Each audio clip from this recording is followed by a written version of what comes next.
قرآن حکیم میں اللہ تبارک و تعالیٰ نے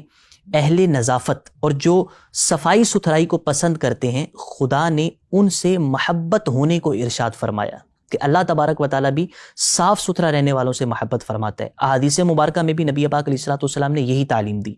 ہمارے معاشرے کے اندر ایک عجیب قسم کی خرابی اور ایک برائی جو ہمیں نظر آتی ہے، اور اس برائی سے اور اس معاشرتی خرابی سے جو لوگوں کے حقوق تلف ہوتے ہیں اور جو لوگوں کو تکلیف ہوتی ہے، وہ میں آپ کے سامنے عرض کرتا ہوں۔ وہ یہ ہے کہ ہم مختلف جگہوں پر، بالخصوص جو ٹرین کے اسٹیشنز ہوتے ہیں، بسوں کے سٹینڈ ہوتے ہیں، یا اس کے علاوہ گلی محلے سڑکوں کے اوپر پھلوں کے چھلکے پھینک دینا، اشیاء کے ریپرز کو پھینک دینا، یہ ہمارے بالکل عام ہے، اور شاید ہم اسے کوئی چیز سمجھتے ہی نہیں ہے، یا شاید ہم اسے خرابی نہیں سمجھتے۔ ہمارے بچے ہمارے سامنے یہ حرکتیں کر رہے ہوتے ہیں، مجال ہے کہ والدین ان کو روکیں یا تربیت کریں کہ بیٹا یہ کام نہیں کرتے۔ چلتی گاڑی کے اوپر فروٹس کے چھلکے باہر پھینک دینا۔ بعض اوقات ہم نے یہ بھی دیکھا کہ سفر کر رہے ہیں، سفر میں عموماً بسیز کے اندر، وینز کے اندر بچوں کو کیے آتی ہے۔ اب وہ کیے تو انہوں نے شاپر میں کر دی، مگر وہ کیے والا جو شاپر ہے وہ چلتی سڑک کے اوپر پیچھے پھینکتے ہیں۔ اب خدا نخواستہ وہ پیچھے کسی بھی آنے والے کی بائک پر، اس کے کپڑوں پر پڑ جائے۔ پاکی ناپاکی کے معاملات علیحدہ ہیں، اور کپڑے خراب ہونا الگ ہے، ذاتی تعفن اور بدبو کا پیدا ہو جانا الگ ہے، اور اس کے نتیجے کے اندر لڑائی جھگڑا اور ایک عجیب قسم کا تماشا لگ جانا، یہ اس سے ہٹ کر ہے۔ تو یہ جو چھوٹی چھوٹی چیزیں ہیں یہ قابل غور ہیں۔ ہمارے ہی لوگ ہوتے ہیں جو کسی اور ملک کے اندر جا کے بڑے قوانین کا احترام کرتے ہیں، مگر اپنے وطن کے اندر ان چیزوں کو جو ہے وہ ان کا لحاظ نہیں کرتے۔ یہ ہرگز درست نہیں ہے۔ نبی اکرم صلی اللہ تعالیٰ علیہ وسلم کی بڑی خوبصورت حدیث ہے، ہمیں اس پر عمل کرنے کی ضرورت ہے۔ میرے آقا علیہ الصلوۃ والسلام ارشاد فرماتے ہیں، تنظفوا بکل ما استطعتم فإن اللہ بنى الاسلام علی النظافہ ولم يدخل الجنہ الا کل نظیف۔ اس حدیث مبارک کا ترجمہ یہ ہے، فرمایا کہ تم سے جتنا ممکن ہو سکے، یعنی جتنا تمہارے لیے پاسبل ہے، فرمایا صفائی رکھو، کیونکہ اللہ تعالیٰ نے اسلام کی بنیاد صفائی پر رکھی ہے، اور جنت میں وہی داخل ہوگا جو صاف ستھرا ہوگا۔ اب یہ حدیث دیکھیے کہ ہمارا دین اسلام کس زمانے کے اندر، کہ جب میرے آقا علیہ الصلوۃ والسلام نے یہ حدیث فرمائی کہ جس زمانے میں مغرب کو ذرا بھر بھی شعور نہیں تھا، اس زمانے کے اندر عرب کی ثقافت میں میرے آقا علیہ الصلوۃ والسلام نے اس حدیث کے ذریعے رواج دیا کہ تم سے جس حد تک ہو سکے صفائی رکھو،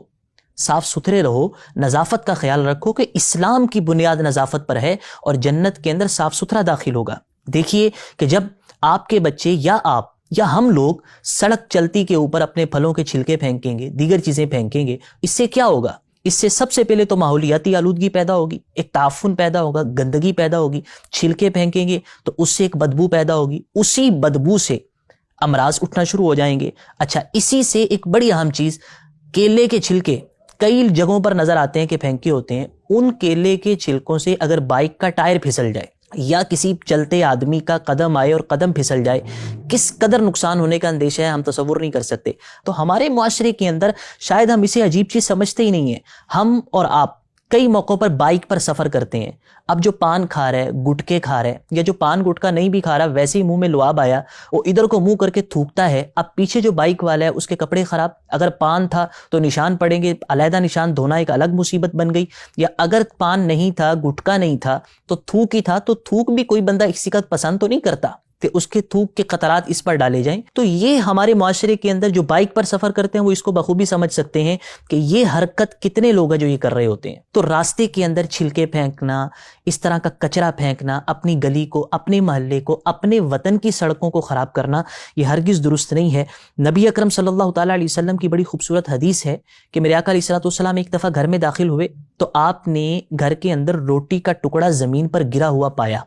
تو آپ نے اس کو اٹھایا، صاف کیا، اور حضرت عائشہ رضی اللہ تعالی عنہا کی تربیت فرمائی رزق کے حوالے سے۔ اب یہ حدیث مبارک اگرچہ رزق کے کانٹیکسٹ میں ہے کہ رزق کی اہمیت کو بیان کیا جا رہا ہے، مگر آپ دوسرے پہلو سے غور کیجئے تو یہاں پر گھر کو صاف کرنے کا بھی سلیقہ سکھایا گیا کہ اس طرح گھر کے اندر روٹی کے ٹکڑے پڑے ہونا، یا اس طرح سبزیوں کے چھلکے یا پھلوں کے چھلکے پڑے ہونا، یہ مناسب نہیں ہے۔ تو اس کے اندر ایک پہلو اور ایک سبق اپنے گھر کو نظافت والا بھی رکھنا ہے۔ حدیث مبارک میں نبی پاک علیہ الصلوۃ والسلام نے واضح فرمایا کہ اپنے گھروں کو، اپنے صحنوں کو صاف رکھا کرو اور یہودیوں کے مشابہ نہ کیا کرو، کیونکہ ان کے گھروں کے اندر گندگی کے ڈھیر ہوتے ہیں، تو تم اپنے گھروں کو صاف رکھا کرو۔ اللہ تبارک و تعالی ہمیں اپنے گھر، اپنے گلی محلے، اپنے وطن کی سڑکوں کو اس طرح کی گندگی پھیلانے سے محفوظ رکھے۔